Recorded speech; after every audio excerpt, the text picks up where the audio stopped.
ஒரு middle class கிட்டேயோ இல்லை ஒரு லோயல் மிடில் கிளாஸ் கிட்டேயோ போய் உங்கள் அப்பாவை பற்றியோ உங்கள் தாத்தாவை பற்றியோ சொல்லுங்கன்னு நம்ம கேட்டோம்னு வைங்களேன், அதை பற்றி ஏங்க கேட்குறீங்க, அவங்கள பற்றி ஞாபகப்படுத்தாதீங்க. ஒரு 10 பைசா சேர்த்து வைக்காமல் போயிட்டாங்க, சேர்த்து வச்சுருந்தா இன்றைக்கி நான் நல்லா இருந்திருப்பேன், இவ்வளோ கஷ்டப்படவே தேவையில்லை அப்படின்னு புலம்புவாங்க. அந்த காலத்தில் நிலம் 10 ரூபாய்க்கு விற்றுச்சு, 20 ரூபாய்க்கு விற்றுச்சு, தங்கம் 1 ரூபாய்க்கு விற்றுச்சு, வாங்கி போட்டிருந்தா ஆயிருக்கும், நாங்களாம் இன்றைக்கி இவ்வளோ கஷ்டப்படுறோம்ல, அப்போ அவங்க வாங்கி போட்டிருந்தா இன்றைக்கி நல்லா இருந்திருப்போம்ல அப்படின்னு புலம்புவாங்க. இப்படி பல பேர் சொல்லி புலம்ப நம்ம கேள்விப்பட்டிருப்போம். ஆனால் ஒரு நிமிஷம் யோசிச்சு பாருங்கள், இன்றைக்கி நாம் அவங்கள பற்றியே குறை சொல்லிகிட்டு இருக்கோமே தவிர நாளைக்கு நம்மளை பற்றி நம்ம பிள்ளைங்க இந்த மாதிரி சொல்லுவாங்களான்னு என்றைக்காவது யோசிச்சிருக்கோமா? அப்படி யோசித்தோம்னா கண்டிப்பாக நம்ம இப்படி புலம்பிகிட்டே இருக்க மாட்டோம். நம்ம பிள்ளைங்க நாளைக்கு இன்றைக்கி நாம் புலம்புற மாதிரி நம்மளை பற்றி புலம்பாமல் இருக்க நம்ம இன்றைக்கி என்ன செய்யணும் வாங்க இந்த வீடியோவில் பார்க்கலாம்.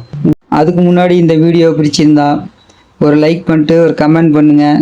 மறக்காமல் சப்ஸ்கிரைப் பண்ணாமல் பார்த்துட்டு இருந்தீங்கன்னா சப்ஸ்கிரைப் பண்ணிடுங்க. இதுக்கு மேலே வர வீடியோவில் ஃபினான்ஸ், ஷேர் மார்க்கெட், சேவிங்ஸ் மற்றும் பல புத்தகங்களை பற்றி நம்ம இனிமேல் வர வீடியோவில் பார்க்கலாம். ஒரு குட்டி கதையிலேருந்து ஆரம்பிக்கலாம். ஒரு ஊரில் ஒரு விவசாயி இருந்தார். அவருக்கு ஒரு கிட்டத்தட்ட ஒரு 40 வயசு இருக்கும்.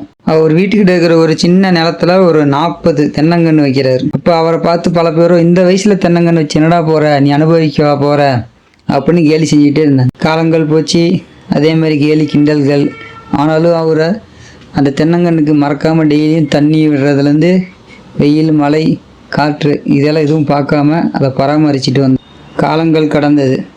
அந்த மரங்கள்லாம் வளர்ந்து நல்லா அவர் நினச்சது போலவே காய் காய்ச்சி அதில் அவரை வெற்றியும் பெற்றார். அவர் ஏன் அந்த வயசில் அதை செஞ்சார்? அது மாதிரி தாங்க சேவிங்ஸ். சேமிக்க வேண்டிய வயசில் சேமிக்காமல் விட்டோம்னா அப்புறம் அந்த வயசில் நம்ம புலம்ப வேண்டியதாயிரும். அவர் அந்த நிமிஷம் இவ்வளோ நாள் செய்யலை, இந்த நொடியிலேருந்து நம்ம ஆரம்பிக்கலாம் அப்படின்னு தன்னுடைய பிள்ளைங்களுக்காகவும் பேரன்களுக்காகவும் அவர் அந்த மரக்கன்று வர வைக்க ஆரம்பித்தார். 15-20 வருஷம் கழித்து அவர் உயிரோடவே இல்லைனாலும் அவருடைய பிள்ளைகளோ பேரன்களோ அந்த தென்னை மரத்தை வச்சு பயன்பெற்றாங்க. நம்ம இந்த குட்டி கதையிலேருந்து என்ன தெரிஞ்சுக்கலாம்? ஒரு மாதத்துலேயோ ஒரு வருஷத்துலேயோ இங்கெல்லாம் யாரும் பணக்காரர் ஆகவே முடியாது. லாட்ரியில் ஒருத்தர் அதிர்ஷ்டம் அடித்தாலும் ஏன்னா பணக்கார ஆள், அது லட்சத்தில் ஒரு ஆளுக்கு. நாம் சம்பாதிக்கிற பணத்தில் 110% எடுத்து வச்சு அதை கரெக்டாக சரியான இடத்துல மாதம் நாம் சேமிச்சுட்டு வந்தோம்னா, ஒரு 100 ரூபா சம்பாதிக்கிறீங்கன்னா 10 ரூபா எடுத்து வச்சுருங்க. அது உங்ககிட்ட இல்லைன்னு நினச்சிருங்க.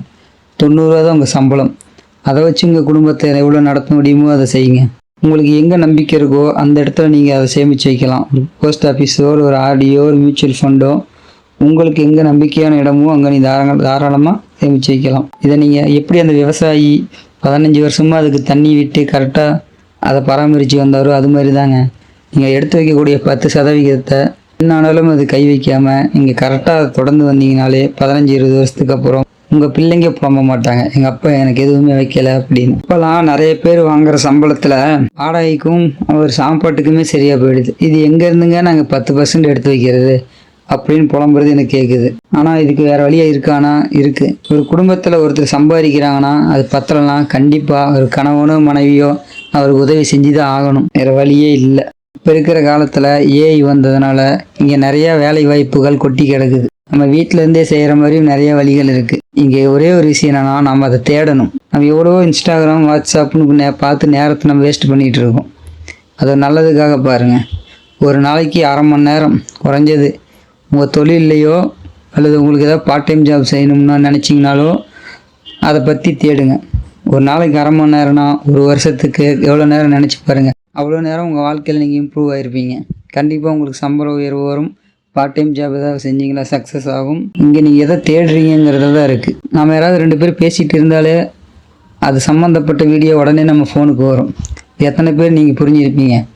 உங்களுக்கு கண்டிப்பாக நீங்கள் பார்த்துருப்பீங்க. இப்போ தான்டா இதை பற்றி பேசிகிட்டு இருந்தால் நம்ம ஃபோனில் வருது பாரு அப்படின்னு நீங்கள் நிறைய பேர் பேசிகிட்டு இருப்போம். அது மாதிரி நீங்கள் தேடுங்க, எதை பற்றி தேடுறீங்களோ அது சம்மந்தப்பட்டு உங்களுக்கு கண்டிப்பாக வரும். வேறு எங்கெல்லாம் காசு போகுது?